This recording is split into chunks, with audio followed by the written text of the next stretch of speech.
ओम नमः शिवाय। प्रिय दर्शकों, मैं आज सावन सोमवार का व्रत कथा सुनाने जा रही हूँ, जिसे सुनने और करने से मनुष्य के सभी पाप और कष्टों का नाश होता है और महादेव का स्मरण करते हुए वह जीव अंतकाल शिवलोक धाम चला जाता है। भगवान शिव के इस व्रत को करने या सुनने से आपको इसका फल तत्पश्चात तुरंत प्राप्त होता है। हे भोलेनाथ, हे देवों के देव महादेव, इस कथा को सुनने वाले, कहने वाले और हुंकार भरने वाले पर आप अपना आशीर्वाद सदैव बनाए रखना, उनकी हर मनोकामना पूर्ण करना। प्रिय भक्तगणों, यदि आप इस कथा को सुनना प्रारंभ कर चुके हैं तो कथा के समापन तक हमारे इस चैनल पर बने रहें।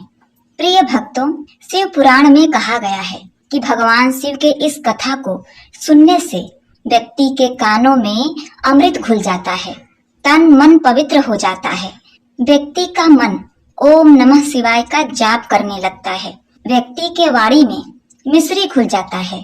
तो प्रिय दर्शकों, वाराणसी के काशी विश्वनाथ महादेव के नए पुराने दोनों मंदिरों सहित भगवान विश्वनाथ का दर्शन और श्रृंगार देखते हुए इस कथा का रसपान करते हैं। अगर आपने हमारे चैनल को अभी तक सब्सक्राइब नहीं किया है तो प्लीज कर लीजिए और सामने बने बेल के बटन को अवश्य दबाएं और महादेव का स्मरण करते हुए कमेंट में ओम नमः शिवाय अवश्य लिखिएगा। तो चलिए शुरू करते हैं। एक बार भगवान शिव माता पार्वती जी के साथ भ्रमण करते हुए मृत्यु लोक अमरावती नगर में पहुंचे। उस नगर के राजा ने भगवान शिव का एक विशाल मंदिर बनवा रखा था। शिव और पार्वती उस मंदिर में रहने लगे। एक दिन पार्वती माता ने भगवान शिव से कहा, हे प्राणनाथ, आज मेरी चौसर खेलने की इच्छा हो रही है। पार्वती जी की इच्छा जानकर शिव जी पार्वती जी के साथ चौसर खेलने बैठ गए। खेल प्रारंभ होते ही उस मंदिर का पुजारी वहां आ गया। माता पार्वती जी ने पुजारी से पूछा कि हे पुजारी, यह बताइए कि इस बाजी में किसकी जीत होगी। प्रिय दोस्तों, वह पुजारी भगवान शिव का बहुत बड़ा भक्त था। तो उस पुजारी ने कहा कि माँ, भगवान शिव की ही जीत होगी। परंतु चौसर में शिव जी की पराजय हुई और माता पार्वती जी जीत गईं। तब माता पार्वती ने उस पुजारी को झूठ बोलने के अपराध में कोढ़ी होने का श्राप दे दिया। भगवान शिव और माता पार्वती उस मंदिर से कैलाश पर्वत लौट गए। पार्वती जी के श्राप के कारण पुजारी कोढ़ी हो गया। नगर के स्त्री पुरुष उस पुजारी की परछाई से भी दूर रहने लगे। कुछ लोगों ने तो राजा से पुजारी की कोढ़ी हो जाने की शिकायत की। तो राजा ने किसी पाप के कारण पुजारी के कोढ़ी हो जाने का विचार करते हुए उसे मंदिर से निकाल दिया। राजा ने यह सोचा कि वह पुजारी कोई पाप कर्म किया होगा, इसी कारण वह कोढ़ी हो गया है। अब राजा ने उस पुजारी को अपने मंदिर सहित अपने नगर से बाहर निकाल दिया। उसकी जगह दूसरे ब्राह्मण को पुजारी बना दिया। कोढ़ी पुजारी मंदिर के बाहर बैठकर भिक्षा मांगने लगा। कई दिनों के पश्चात स्वर्गलोक की कुछ अप्सराएं उस मंदिर में पधारी और उसे देखकर कारण पूछा और उन्होंने कहा, हे पुजारी, तुम इस प्रकार कोढ़ी कैसे बन गए? हम लोगों ने एक बार तुम्हें देखा था, तुम महादेव का कितना श्रद्धा भक्ति से पूजन करते थे, एक मंदिर में पुजारी थे, और आज क्या हुआ कि तुम कोढ़ी बन गए? पुजारी ने निसंकोच उन्हें भगवान शिव और माता पार्वती जी के चौसर खेलने और पार्वती जी के श्राप देने की कहानी सुनाई। तब अप्सराओं ने पुजारी से 16 सोमवार का विधि पूर्वक व्रत करने को कहा। पुजारी द्वारा पूजन विधि पूछने पर अप्सराओं ने कहा, हे पुजारी, सोमवार के दिन सूर्योदय से पहले उठकर स्नान आदि से निवृत्त होकर स्वच्छ वस्त्र पहनकर आधा सेर गेहूं का आटा लेकर उसके 3 अंग बनाना, फिर घी का दीपक जलाकर गुड़, नैवेद्य, बेलपत्र, चंदन, अक्षत, फूल, जनेऊ का जोड़ा लेकर प्रदोष काल में भगवान शिव की पूजा अर्चना करना। पूजा के बाद 3 अंगों में एक अंग भगवान शिव को अर्पण करके एक आप ग्रहण करें। शेष 2 अंगों को भगवान का प्रसाद मानकर वहां उपस्थित स्त्री, पुरुष और बच्चों को बांट देना।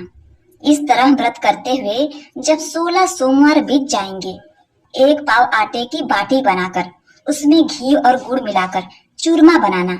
फिर भगवान शिव को भोग लगाकर वहां उपस्थित स्त्री, पुरुष और बच्चों को प्रसाद बांट देना। इस तरह 16 सोमवार व्रत करके, व्रत कथा सुनने से भगवान शिव तुम्हारे कोढ़ को नष्ट करके तुम्हारी सभी मनोकामनाएं पूर्ण कर देंगे। इतना कहकर अप्सराएं स्वर्गलोक को चली गईं। पुजारी ने अप्सराओं के कहे अनुसार 16 सोमवार का विधि पूर्वक व्रत किया।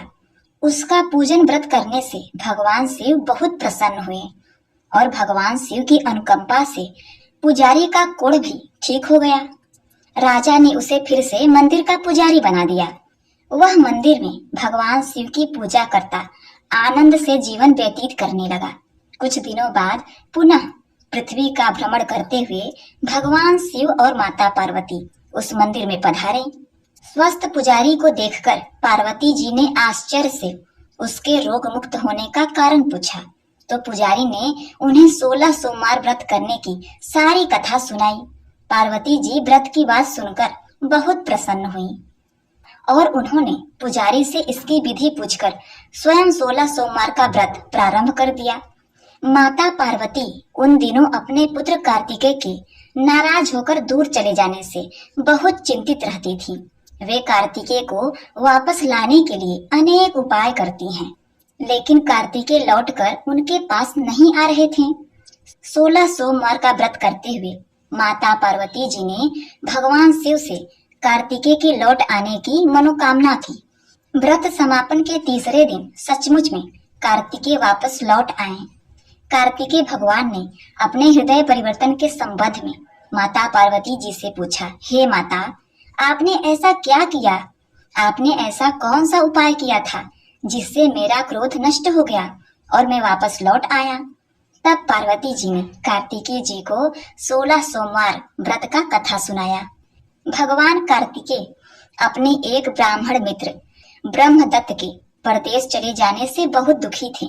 उनको वापस लौटाने के लिए कार्तिकेय भगवान ने 16 सोमवार का व्रत करते हुए ब्रह्मदत्त के वापस लौट आने की कामना प्रकट की।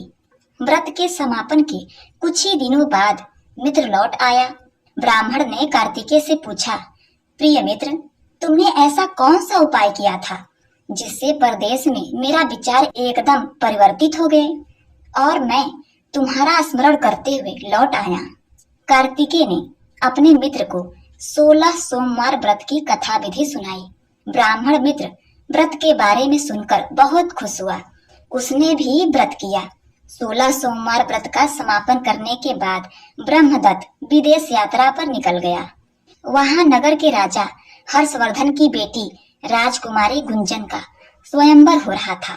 वहां के राजा ने प्रतिज्ञा की थी कि एक हाथी यह जयमाला जिसके गले में डालेगी वह अपनी पुत्री का विवाह उसी से करेगा।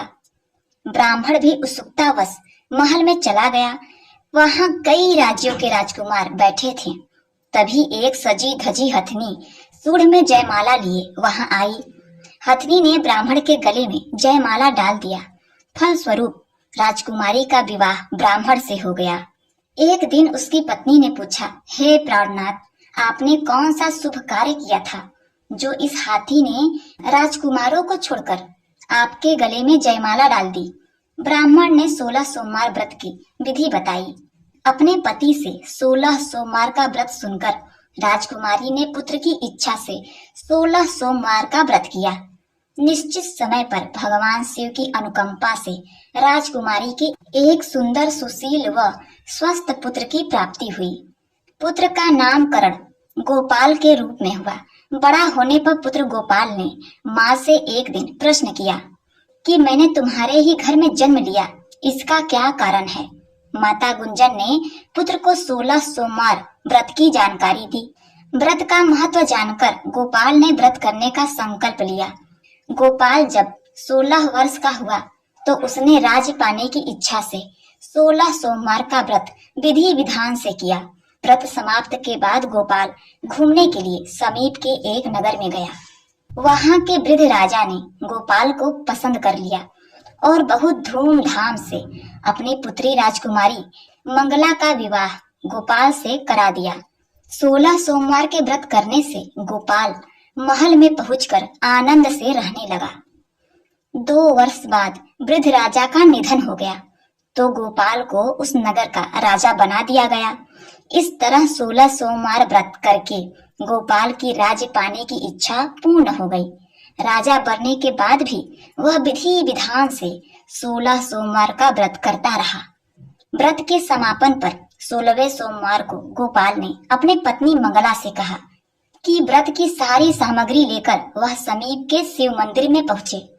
पति की आज्ञा का उल्लंघन करके सेवकों द्वारा पूजा की सामग्री मंदिर में भिजवा दी और स्वयं मंदिर नहीं गई। जब राजा ने भगवान शिव की पूजा पूरी की तो आकाशवाणी हुई, हे राजन, तेरी पत्नी ने 16 सोमवार व्रत का अनादर किया है, सो रानी को महल से निकाल दे, नहीं तो तेरा सब वैभव नष्ट हो जाएगा। आकाशवाणी सुनकर उसने तुरंत महल में पहुंचकर अपने सैनिकों को आदेश दे दिया कि रानी को दूर किसी नगर में छोड़ दिया जाए। सैनिकों ने राजा की आज्ञा का पालन करते हुए उन्हें तत्काल घर से निकाल दिया। रानी भूखी प्यासी उस नगर में भटकने लगी। रानी को उस नगर में एक बुढ़िया मिली। वह बुढ़िया सूत काट रही थी, बाजार में बेचने जा रही थी, लेकिन उस बुढ़िया से सूत उठाया नहीं जा रहा था। बुढ़िया ने रानी से कहा, बेटी, यदि तुम मेरा सूत उठाकर बाजार तक पहुंचा दो और सूत बेचने में मेरी मदद करो तो मैं तुम्हें धन दूंगी। रानी ने बुढ़िया की बात मान ली, लेकिन जैसे ही रानी ने सूत की गठरी को हाथ लगाया तभी जोर की आंधी चली और गठरी खुल जाने से सारा सूत आंधी में उड़ गया। बुढ़िया माई ने उस रानी को फटकार कर भगा दिया। रानी चलते चलते नगर में एक ग्वाले के घर पहुंची। उस ग्वाले ने तरस खाकर रानी को घर में रहने की अनुमति दे दी, लेकिन तभी भगवान शिव के प्रकोप से उस ग्वाले का दूध से भरा मटका एक एक करके फूटने लगा। इस पर ग्वाली बहुत क्रोधित हुआ और ग्वाले ने रानी को तुरंत ही अपशगुनी समझकर अपने घर से बाहर भगा दिया। अब रानी वहां से भी चली गई। भूख प्यास से व्याकुल रानी वहां से आगे की ओर चल पड़ी। रानी ने एक नदी पर जल पीकर अपनी प्यास शांत करनी चाहिए, तो नदी का जल उनके स्पर्श मात्र से ही सूख गया। अपने भाग्य को कोसती हुई रानी आगे चल दी। चलते चलते रानी एक जंगल में पहुंची। उस जंगल में एक तालाब था, उसमें निर्मल जल भरा हुआ था। निर्मल जल देखकर रानी की प्यास और अधिक बढ़ गई। जल पीने के लिए रानी ने तालाब की सीढ़ियां उतरकर जैसे ही जल को स्पर्श किया तभी उस जल में असंख्य कीड़े पड़ गए। रानी ने दुखी होकर उस गंदे जल को पीकर अपनी प्यास शांत की। रानी ने एक पेड़ की छाया में बैठकर कुछ देर आराम करना चाहा, तो उस पेड़ के पत्ते पल भर में सूखकर बिखर गए। अब रानी दूसरे पेड़ के नीचे जाकर बैठ गई, लेकिन जिस पेड़ के नीचे बैठी थी वो भी सूख जाता है। वन और सरोवर की यह दशा देखकर वहां के ग्वाले बहुत हैरान हो गए। ग्वाले रानी को समीप के मंदिर में पुजारी के पास ले गए। रानी के चेहरे को देखते ही पुजारी जान गए कि रानी अवश्य ही बड़े ही घर की है, भाग्य के कारण दर दर भटक रही है। पुजारी ने रानी से कहा, पुत्री, तुम कोई चिंता मत करो, मेरे पास इस मंदिर में रहो, कुछ दिनों में सब ठीक हो जाएगा। पुजारी की बातों से रानी को बहुत सांत्वना मिली। रानी उस मंदिर में रहने लगी। रानी भोजन बनाती तो सब्जी जल जाती, आटे में कीड़े पड़ जाते। पुजारी भी रानी के भाग्य से बहुत चिंतित होते हुए बोले, हे पुत्री, अवश्य ही तुमने कोई अनुचित काम किया है, जिसके कारण देवता तुमसे नाराज हैं और उनकी नाराजगी के कारण ही तुम्हारा यह दशा हुआ है। पुजारी की बात सुनकर रानी ने अपने पति के आदेश पर मंदिर में न जाकर शिव की पूजा न करने की सारी कथा सुनाई। पुजारी ने कहा, अब तुम चिंता मत करो, कल सोमवार है और कल से तुम 16 सोमवार व्रत करना शुरू कर दो। भगवान शिव अवश्य ही तुम्हारे हर दोष को क्षमा कर देंगे। अब पुजारी की बात सुनकर रानी ने 16 सोमवार के व्रत आरंभ कर दिए। रानी ने सोमवार का व्रत करके शिव की विधि पूर्वक पूजा अर्चना तथा व्रत कथा सुनाने लगी। जब रानी ने 17वें दिन सोमवार को विधि पूर्वक व्रत का समापन किया तो उधर उसके पति राजा के मन में रानी की याद आ गई। राजा ने तुरंत अपने सैनिकों को रानी को ढूंढ लाने के लिए भेजा। रानी को ढूंढते ढूंढते हुए सैनिक मंदिर तक पहुंच गए और रानी से लौट चलने के लिए कहा। पुजारी ने सैनिकों को मना कर दिया और सैनिक निराश होकर लौट आए। उन्होंने राजा को सारी बात बताई। राजा स्वयं उस मंदिर में पुजारी के पास पहुंचे और रानी को महल से निकाल देने के कारण पुजारी जी से क्षमा मांगी। पुजारी जी ने राजा से कहा, यह सब भगवान शिव के प्रकोप के कारण हुआ है। इतना कहकर पुजारी जी ने रानी को विदा किया। राजा के साथ रानी महल पहुंच गई। महल में बहुत खुशियां मनाई गईं। पूरे नगर को सजाया गया। राजा ने ब्राह्मणों को अन्न, वस्त्र और धन का दान दिया। नगर में निर्धनों को वस्त्र बांटे गए। इस प्रकार रानी 16 सोमवार का व्रत करते हुए महल में आनंद पूर्वक रहने लगी। भगवान शिव की अनुकंपा से उनके जीवन में सुख ही सुख भर गए। 16 सोमवार के व्रत करने और कथा सुनने से मनुष्य के सभी मनोकामनाएं पूर्ण होती हैं और जीवन में किसी तरह की कमी नहीं होती। स्त्री पुरुष आनंद पूर्वक जीवन यापन करते हैं, मोक्ष को प्राप्त करते हैं। प्रेम से बोलो भगवान भोलेनाथ की जय।